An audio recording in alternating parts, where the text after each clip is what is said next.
Hola hermanos, vamos a compartir el texto de hoy, segunda carta a los Corintios, capítulo 3, vamos a ver los versículos 6 al 18 y con eso terminamos el capítulo. Y vamos a orar para dar gracias al Señor. Dios, hemos abierto tu palabra y te damos gracias porque tú siempre hablas por medio de ella y también gracias porque en esta reunión tú también oyes nuestras palabras que ponemos en oración delante tuyo, porque siempre también tú nos respondes. Y de las cosas que tú tienes que decirnos queremos saber hoy qué tienes para nuestro corazón en este texto, en el nombre de Jesús. Amén. Pablo estaba hablando a los corintios acerca de este cambio que Dios hizo en nuestro corazón y suena súper simple, pero esa operación que hizo Dios, ese milagro de transformar una vida para siempre en algo que era imposible que fuera, es tremendo. Realmente el poder de Dios ahí es inmenso, aunque nosotros muchas veces no lo notemos. Eh, y ese cambio hace que podamos ver las cosas como son. Dicho de otra manera, ver lo que el mundo no puede ver. El mundo está ciego, no conoce estas cosas y no las puede conocer porque no tiene un corazón en Cristo.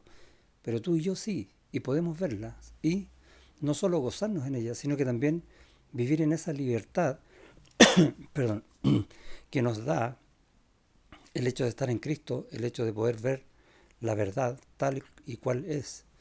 Y es lo que está de alguna manera comunicando Pablo en este texto, versículo 6, el cual, y está hablando de Dios, asimismo nos hizo ministros competentes del nuevo pacto, no de la letra, sino del espíritu, porque la letra mata, más el espíritu vivifica. Y vamos a ir explicando algunos textos para ir entendiendo la idea. Lo primero que nos hizo ministros competentes de un nuevo pacto. En el fondo es, en esta nueva vida, con este nuevo corazón, nos hizo servidores. Eso significa ministros, no es un cargo, es servidores. Esa es nuestra vida, esa es nuestra profesión actual. Por lo tanto, si yo no estoy sirviendo, no estoy cumpliendo lo que Dios puso en mí, lo estoy menospreciando. Y ella es ya un tema. Él nos hizo entonces ministros de esta nueva vida. Eh, Luego dice, no de la letra, sino del espíritu, porque nuestro espíritu es otro, fue revivido por el Espíritu Santo.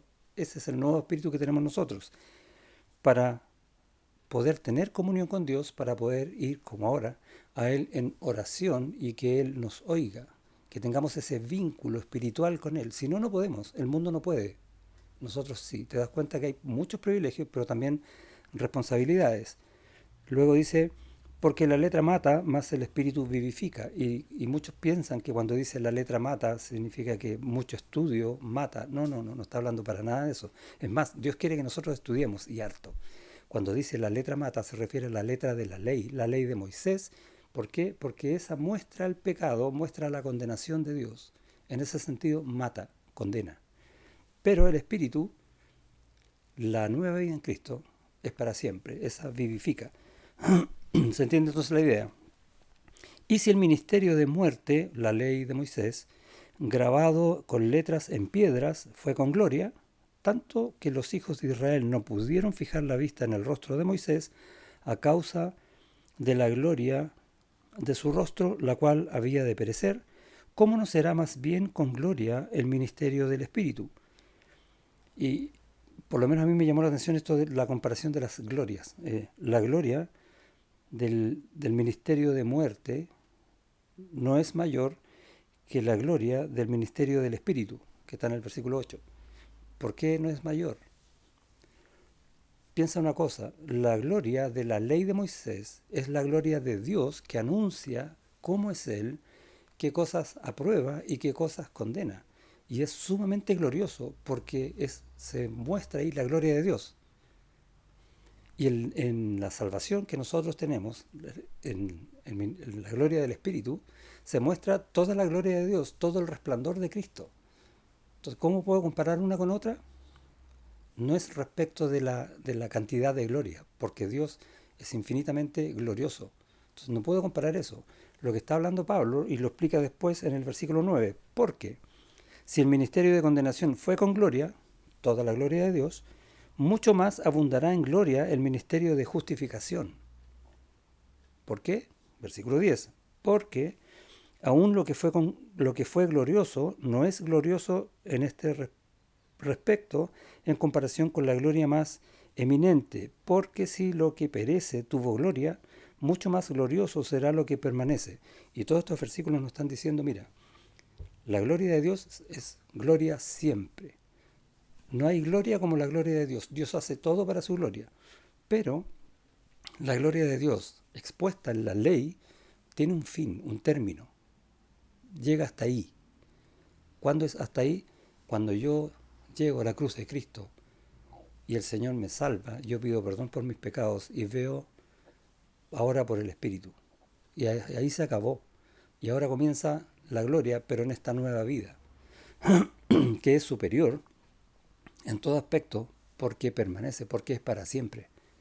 Eso es lo que está diciendo. Es, tiene más un sentido de duración y también del cambio que produce en la persona, que en cuanto a la gloria de Dios, no debemos comparar gloria mirando a Dios, sino que la gloria de Dios, cómo se expresa en nuestras vidas. Y en ese sentido es mucho más glorioso, es superior, y lo dice también el escritor de la carta a los Hebreos, el nuevo pacto, esta vida en el Espíritu, que la vida en la ley. Es mucho más superior el nuevo pacto que el antiguo pacto. Y básicamente se está refiriendo a eso. 12. Así que, teniendo tal esperanza, usamos de mucha franqueza, en el sentido de toda la libertad de hablar del poder de Dios en la salvación, en este nuevo pacto, en este cambio del corazón, en cómo nos ha transformado a nosotros de muerte a vida para ser usados por Él en su obra, como ministros del nuevo pacto, ¿recuerdas eso? Servidores del Señor, y no como Moisés, que ponía un velo sobre su rostro, para que los hijos de Israel no fijaran la vista en el fin de aquello que había de ser abolido. O sea, que quitaran la vista de la gracia y se fijaran solamente en qué puedo hacer yo para salvarme, y muchas veces ahí no considerar la obra de Dios, caer más bien en pecado. A pesar de que acusaba al pecado de la ley, tendía a que las personas que solo miraban la ley cayeran en pecado. Pero todo aquel que mira a Cristo está libre de pecado. Entonces eso es lo que anuncia ese versículo 14. Pero el entendimiento de ellos se embotó para que hasta el día de hoy, cuando leen el antiguo pacto, les queda el mismo velo no descubierto, el cual por Cristo es quitado. Y aún hasta el día de hoy, cuando se lee a Moisés, el velo está puesto sobre el corazón de ellos. Todavía no creen en Cristo, no pueden conocer a Cristo, no pueden saber de Cristo, no pueden ver a Cristo, solo ven la ley. Y mientras vean eso, ven su propia condenación. Pero cuando se conviertan al Señor, el velo se quitará. ¿Y cómo se van a convertir? Es una obra del Señor por medio de ¿qué? De la predicación de nosotros. ¿Cómo partía el versículo 6? El cual asimismo nos hizo ministros competentes del nuevo pacto. Y ahí está, y encierra un poco el círculo de lo que quiere expresar Pablo. El velo de ellos se quitará cuando conozcan al Señor, porque el Señor es el Espíritu, y donde está el Espíritu del Señor, allí hay libertad. Por tanto, nosotros todos, mirando a cara descubierta, como en un espejo la gloria del Señor, somos transformados de gloria en gloria, en la misma imagen como por el Espíritu del Señor. Y ese versículo es tremendo. Esta libertad se refiere justamente al término del versículo 17, se refiere justamente a eso, que la obra del Señor sigue día a día cambiando nuestro corazón, nuestro carácter, para que demos fruto, para que mostremos a Cristo, para que nuestro carácter sea conformado más y más al Señor, para que aún sin hablar, el mundo vea a Cristo en nosotros. ¿Cómo se hace eso?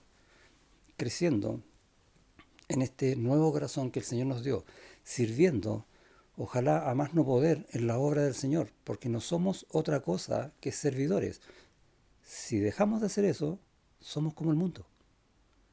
Pero la libertad nuestra no es elegir ser como el mundo o ser como Dios, sino la libertad nuestra está en vivir en esta nueva vida que es llena de gloria. Todo lo que dijo Pablo antes está exaltando la gloria de Dios en la vida del creyente, en tu vida. Y es tremendo. Eso debiera impactar tu corazón para que empieces a desear que el Señor te use, que comiences a anhelar todas las cosas que anhela el Señor y mirar con compasión a aquel que no puede hacerlo, aquel que tiene el velo todavía en sus ojos. Pero tú no. Tú puedes ver estas cosas para ir creciendo de gloria en gloria, para un día ver cara a cara a Cristo y no tener mucha diferencia con Él, porque mi corazón es como el de Él. Y eso muchas veces sentimos cuando oramos al Señor, ¿o no? Lo tenemos tan cerca que decimos, Señor, yo sé que tú me entiendes y yo sé lo que tú quieres, hacer tu voluntad. Y yo no quiero otra cosa. Y esa es mi libertad. Todo el texto habla de esas maravillas, de esas verdades que son preciosas en el Señor. Dios te bendiga.